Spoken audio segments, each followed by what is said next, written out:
इस वीडियो में हम लोग फिजिक्स का जो टॉप 100 अति लघुत्तरीय प्रश्न को देखेंगे। तो सबसे पहला प्रश्न है कि विद्युत आवेश का क्वांटमाइजेशन क्या है। उसके बाद दूसरा क्वेश्चन है कि एक कूलम आवेश को परिभाषित कीजिए। उसके बाद तीसरा क्वेश्चन है कि प्रोटॉन के आवेश की प्रकृति व मात्रा बताइए। उसके बाद चौथा प्रश्न है कि विद्युत ध्रुव आघूर्ण को आवेश के परिपथ में परिभाषित कीजिए। उसके बाद पांचवा प्रश्न है कि किसी बिंदु पर विद्युत विभव को परिभाषित कीजिए। उसके बाद चलते हैं छठे नंबर प्रश्न पर। तो छठा नंबर प्रश्न कह रहा है विद्युत विभव की एशिया इकाई क्या है। उसके बाद सातवां नंबर प्रश्न है विद्युत फ्लक्स को परिभाषित कीजिए। उसके बाद आठवां नंबर प्रश्न है कि परावैद्युत नियतांक को परिभाषित कीजिए। उसके बाद नौवां प्रश्न है 1 एम्पीयर विद्युत धारा को परिभाषित कीजिए। उसके बाद 10वां प्रश्न है ओम का नियम बताइए। उसके बाद 11वां प्रश्न है कि ड्रिफ्ट वेग क्या है। उसके बाद चलते हैं नेक्स्ट जो क्वेश्चन है कि 12वां नंबर कि पदार्थ की चालकता को परिभाषित कीजिए। उसके बाद 13वां प्रश्न है कि धातु की प्रतिरोधकता पर तापमान बढ़ने का क्या असर होता है। उसके बाद 14 नंबर प्रश्न है कि विद्युत धारा तथा ड्रिफ्ट वेग के बीच क्या संबंध है। उसके बाद 5वां नंबर प्रश्न है कि आदर्श विभव मापी का प्रतिरोध कितना होता है। 16वां नंबर प्रश्न है कि सेल का विद्युत वाहक बल किसे कहते हैं। उसके बाद 17वां नंबर प्रश्न है कि सेल का आंतरिक प्रतिरोध क्या है। 18वां प्रश्न है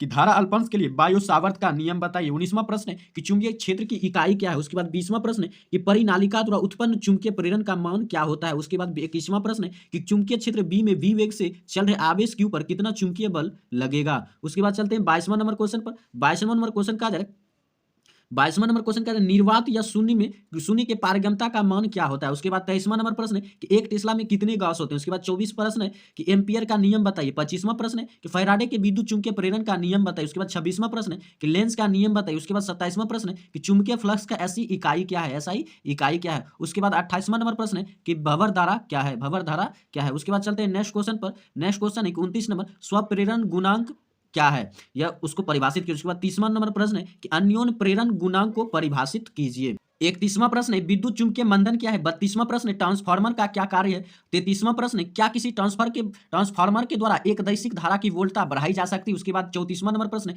कि प्रत्यावर्ती धारा के वर्ग माध्य मूल को परिभाषित कीजिए। उसके बाद 35वां प्रश्न है प्रेरणिक प्रतिघात क्या होता है। उसके बाद 36वां प्रश्न है कि 50 हर्ट्ज तक प्रत्यावर्ती स्रोत में धारा प्रति सेकंड कितनी बार दिशा बदलती है। उसके बाद चलते हैं 37वां नंबर प्रश्न का। 37वां नंबर प्रश्न है कि संधारित्र के प्रतिघात का व्यंजक लिखिए। 38वां नंबर प्रश्न है कि एक कुंडली का प्रतिरोध 3 ओम है और प्रतिघात 4 ओम है तो कुल प्रतिरोध क्या होगा। उसके बाद 39वां नंबर प्रश्न है कि प्रत्यावर्ती विभवांतर E = E0 sin omega t एक प्रेरक L से गुजरती है तो धारा के लिए व्यंजक बताना है। उसके बाद 40वां नंबर प्रश्न है कि गामा किरणों की आवृत्ति का प्रास क्या है। उसके बाद 41वां नंबर प्रश्न है कि माइक्रोवेव के दो उपयोग को लिखिए। उसके बाद 42वां नंबर प्रश्न है कि हवा में विद्युत चुंबकीय तरंगें अनुप्रस्थ होती हैं या अनुदैर्ध्य। उसके बाद चलते हैं 43वां नंबर प्रश्न कर रहा है यूएचएफ बैंड का परास क्या होता है। उसके बाद 44वां नंबर प्रश्न है कि एक्स किरणों का निर्वात में वेग क्या होता है। एक्स किरणों का निर्वात में वेग क्या होता है। 45वां नंबर प्रश्न है कि विद्युत चुंबकीय तरंगीय वर्णपट के किस भाग में 5 × 10⁻7 मीटर तरंगदैर्घ्य पड़ेगा। उसके बाद 46वां प्रश्न है तरंगाग्र क्या होता है। उसके बाद 47वां प्रश्न है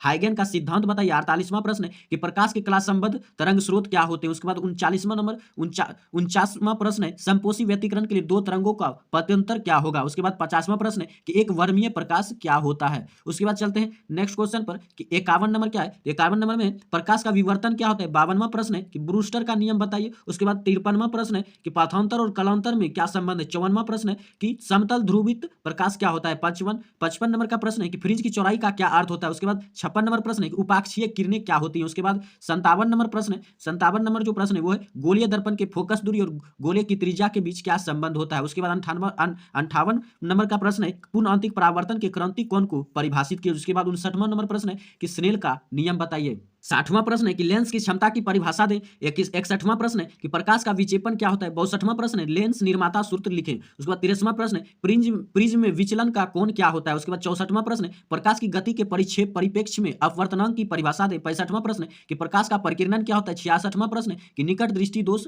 क्या होता है। उसके बाद चलते हैं 67वां प्रश्न पर। 67 नंबर का प्रश्न है कि अबिंदुकता क्या होता है। 68 नंबर का प्रश्न है कि दूरदर्शी यंत्र की विभेदी क्षमता का क्या अर्थ है। उसके बाद 69 नंबर का प्रश्न है कि मनुष्य की आंख के लेंस की फोकस दूरी प्रायः कितनी होती है। 70 नंबर का प्रश्न है कि फोटोन की ऊर्जा और तरंगदैर्घ्य के बीच क्या संबंध है। 71 नंबर का प्रश्न है कि प्रकाश विद्युत प्रभाव की देहली आवृत्ति को परिभाषित कीजिए। उसके बाद 72 नंबर का प्रश्न है कि एक स्थिर इलेक्ट्रॉन को वोल्ट विभवांतर द्वारा त्वरित किए जाने पर वह कितनी गति प्राप्त करेगा।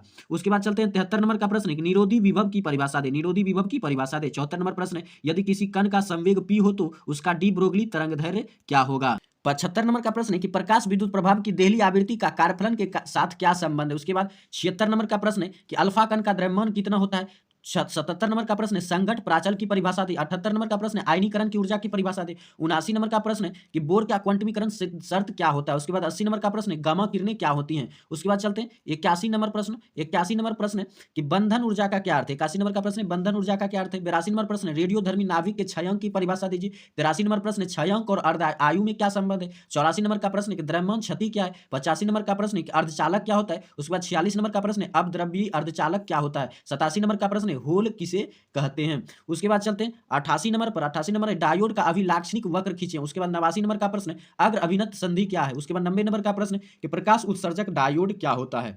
91 नंबर का प्रश्न है कि बीजेटी का परिपथ प्रतीक दें। उसके बाद जो 92 नंबर का प्रश्न है दोलित्र क्या होता है।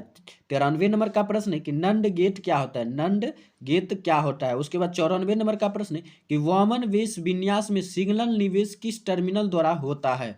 उसके बाद चलते हैं 95 नंबर का प्रश्न है कि सिग्नल की परिभाषा दे। सिग्नल की परिभाषा दे। उसके बाद 96 नंबर का प्रश्न है कि बैंड की चौड़ाई का क्या अर्थ है।